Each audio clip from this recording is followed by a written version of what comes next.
Christmas is right around the corner, and what better thing to pick up for that filmmaker in you or filmmaker friend you have than a new lens. In this video, I'll be recommending my top 5 L-mount lenses that I've personally been using and love. And number 5 is my absolute favorite and the most recent one I've picked up, so definitely stick around to the end to find out which one that is. Now, to point out the obvious, Lumix is not paying me for any of these opinions. These are my own opinions. Some of these lenses I bought with my own money, some of these lenses I was sent in exchange for videos, and I have made said videos already. So what I say now for why you should probably pick up the lens is purely my own opinion. I'm gonna go through why I like the lens, one thing I don't love about the lens, and where this lens will fit in your L-mount user kit. Let's get into number 1 with probably the smallest lens that you can get for the S9 today. Well, at least the smallest one you can get with autofocus. And of course, I'm referring to the TT Artisan's 40mm f2. This lens is tiny. It's perfect for a small full-frame camera like the Lumix S9, which is what I'm shooting on right now. The Lumix S9 is a small but very capable and powerful camera. And of course, a lot of people were disappointed when it came out that you didn't have many options for small lenses that were, not that weird f8, what was it? A 20mm manual focus lens they came out with. But anyway, we now have this, the TT Artisan's 40mm f2. Fully autofocus, we have an aperture ring, we have a manual focusing ring, and it's a lens that I have personally been using and loving for street photography and street videography.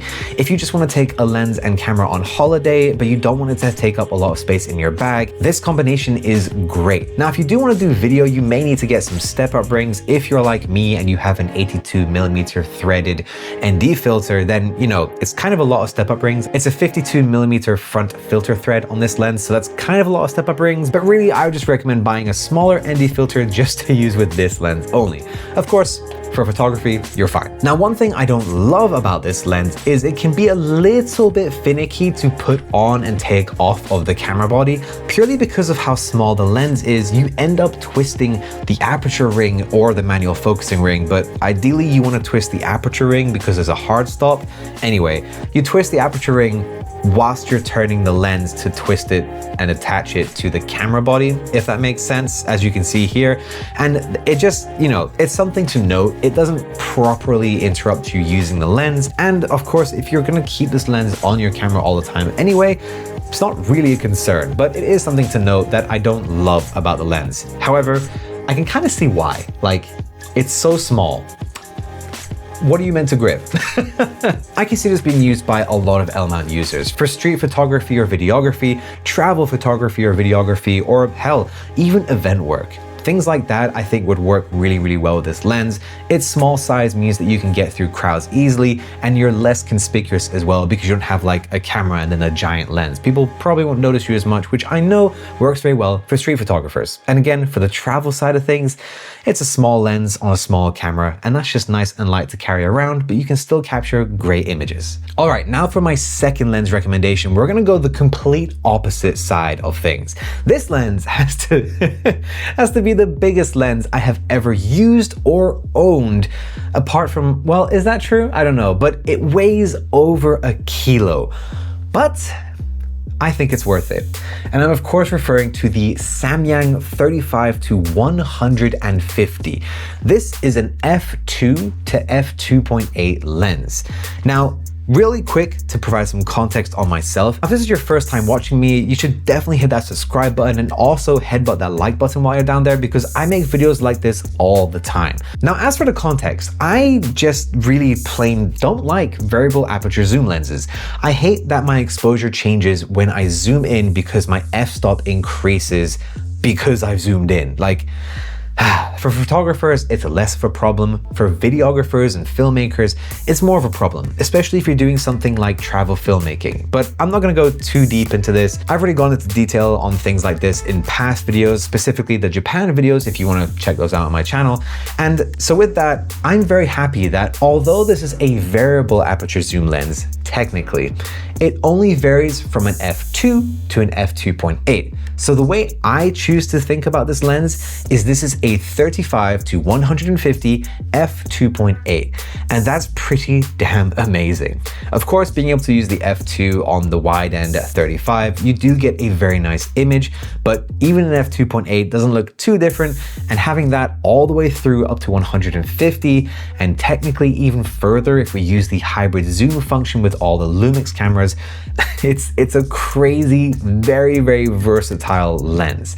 Albeit it's very heavy, which is the one thing I don't love about it, and honestly, kind of a reason I don't use this as much as I probably should, but I will never sell this lens because it's fantastic. Some of my favorite shots have come from this lens, and although it is kind of heavy, you can do a lot with it. On this lens, we have 2 action buttons, an autofocus to manual focus switch, and then we have 3 custom modes that we can switch between. Now, I've made a full review video going over this lens in detail and putting it through different situations to really push this thing and just, see what it can handle. And that video will be the first link in the description below, right below that like button. So make sure you watch that at the end of this video just to determine if this lens is right for you. It isn't what I would call a budget lens, but I don't think it's unfairly priced either. Definitely check out the video so you can decide for yourself if it's right for you though, because I could see this being used by, again, a lot of L mount users because of its versatility. From portrait stuff to car stuff, nature stuff, travel as well. In fact, all of those different areas were ways that I tested the lens, and you have to check out that video for yourself if you want to see how the results were. But obviously, it being in this video, it went pretty well. All right, now for the third lens, we're gonna go with something that I think is pretty special. This is the Lumix S Pro 50mm f1.4. This is not a budget lens. Straight away, its thing that perhaps is not to be loved is it's very expensive. It is around £2,000, $2,000. It's not a budget lens, but the things that I love about this lens, apart from it having a great and low f-stop of f1.8, apart from it having fantastic build quality, apart from it just being a very well-made and good autofocus having lens, and even the clutch, that's a cool thing, but that's not what I love the most about it. No, what I love the most about it is how it makes me feel when I'm creating, and it makes me want to create more as I'm using it. The color fidelity you get through this lens is like chef's kiss. It is beautiful. And as I'm using this lens and capturing different things, the way that they look, especially compared to other lenses that I've used or other 50mm I've used for L mount, there's just something that is uncomparable. And it's kind of hard to describe apart from I don't know, the color fidelity, the way the image looks. Some lenses, they just look a certain way and they look fantastic to you. And that's kind of what this lens does for me. And it makes me want to use it over and over and over. It is a heavier lens, it is a larger lens, but the images I get out of it, both for photo and video, have me coming back to it again and again. And for that reason, it is an easy lens to recommend. If you do have the budget for it, then I would really recommend it. Even though it is technically a bit of an older lens, it definitely holds up to today's standards for L mount lenses. And even with the autofocus, which is where I was a little concerned, no problems at all. Where I can see this fitting in for L mount users, if you're a photographer, pick up this lens. If you do portrait photography or studio photography and things like that, pick up this lens. If you do videography, filmmaking as well, travel filmmaking, honestly, I can see this being applied to so many places because a 50mm is a very versatile focal length. Yes, it is on the more expensive side, and if that is your main concern, well, I understand why you wouldn't really gravitate towards this lens, but honestly, I can't recommend it enough. And perhaps looking on the used market is the way to go because this thing is just great.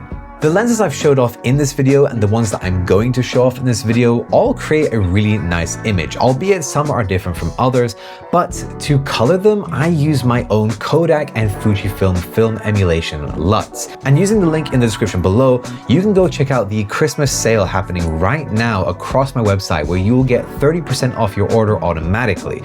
So you can check out those LUTs you've been eyeing on my videos for a while now and get them at a discounted price. Now for my fourth lens and almost almost just before that fantastic one that I saved right for the end. This, well, let's have a little bit of a story here. When I joined the Lumix family, I bought the Lumix S5 Mark II, and with that camera came the 20-60, the kit lens.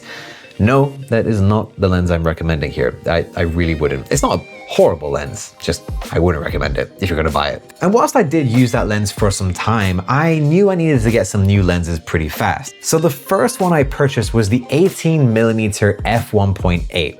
This was part of a set of primes that Lumix had released alongside the S5 Mark II. There's a bunch of other focal lengths, but the reason I loved the 18mm, of course, as a content creator, you can imagine, I talk to the camera a lot, and I need something that is wide enough that can show me and my environment efficiently. But that wasn't my favorite thing because, you know, there's a lot of wide angles offered by Lumix and other manufacturers for L mount. No, what it really was the f1.8 aspect. Having that separation between myself or my subject and the background, and having that beautiful blurry bokeh, all of that in the size of a lens like this was just crazy. And I was really happy using this lens the entire time that I did. In fact, I still use this lens today because it is such a useful focal length and vlogging lens. Of course, it can do all the wide angle stuff, like get some interesting landscapes and, you know, wide angle shots and whatever. But as a content creator, you can imagine how versatile a lens like this can be. Whether it's for low light situations or daylight situations, it handles everything no problem. And honestly, I think this is a lens I could see anyone using if you're an L mount user, because it's just a handy lens to have. I would imagine the only person who wouldn't need this lens is someone perhaps who does like nature photography or videography, where all of your lenses basically need to be telephoto because you're going to be far away from your subject. I'd imagine an 18mm wouldn't be too useful there. And what is one thing I don't particularly love about this lens? Honestly, there actually isn't one. Like, I could easily say, oh, it's hard to get cinematic B-roll with it because I want like a tighter focal length, but that's not the point of this lens. And even though you can use things like crop zoom to kind of cheat the focal length a little bit and get a little bit closer, really, if I want a tighter focal length for some cinematic B-roll, I will use a different focal length lens. So definitely an easy one to recommend. All right, now my number one recommendation, and the one that I've been saving to the very end of this video, I've actually been using the entire time for this video, and I've been using it for a lot of my videos, if not almost all of them, for like the past 3 or 4 months. And that is the recently released Lumix 24-60mm f2.8. I bought this lens because of a necessity. I was in Japan, I was in Tokyo, and I had brought 2 lenses with me. The Lumix S50mm, not the Pro, I hadn't been sent that as a loan just yet. And then I had the previously mentioned 20-60 kit lens. I know, why did I bring a kit lens to film cinematic stuff? I know. I wanted something that I could vlog with, and if I needed to, zoom in to capture like cinematic B-roll and whatever, but really the 50mm that I had was going to be like the cinematic B-roll lens. I just would have to change over to it. Now, very quickly, I got sick of the variable aperture changing up my f-stop as I'd zoom in, especially even though Tokyo is quite bright at night, it isn't like daylight. And so the darkened image ended up ruining a lot of my shots. So I bought the 24-60 because it has a constant aperture of f2.8 all the way through. And this just makes filmmaking so much easier because I don't have to worry about exposure shifts as I'm filming. Of course, for photographers, this is very useful as well because you have a nice low f-stop to help with background and subject separation. The look you get out of this lens is consistent with all the Lumix released lenses. The f2.8 aperture makes it useful for low light videography, photography, as well as having a great look for all of your shots. And the build quality and versatility of this lens just make it easy to use and capture all the things that you want to capture as a creator. On top of all these things, there is an action button, which out of the box is set to hold focus, which I love because there are so many times where I want to have the autofocus do the focusing work for me and focus on someone, but I'm probably, for example, with travel filmmaking or street filmmaking or whatever, having people walk in front of my lens and between me and the subject. Being able to hold focus at the press of a button makes it so easy to not have my focus shift as I'm filming. Of course, with a camera like the S5 Mark II or the S1 Mark II, you do have a dial on the back of the camera to switch the autofocus back to manual focus, and then you can switch it back over as well with a nice simple flick, very easy. But with the S9, we don't have this. And you could flick the lens button from autofocus to manual focus as well, but then this creates a little bit of a jitter in your shot, which is not ideal. So being able to just gently press down a button and hold it, and then release it when you're ready for the autofocus to continue, it's made creating so much easier.